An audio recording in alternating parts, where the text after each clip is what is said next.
Jess. Hey, how are ya? Good afternoon. This afternoon I am cooking up a bit of a beef and eggplant curry using my Vindaloo mix.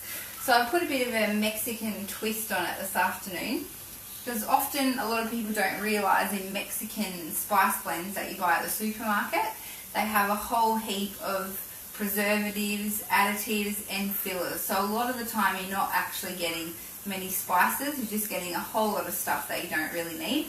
So the Vindaloo curry mix is especially great for Mexican dishes.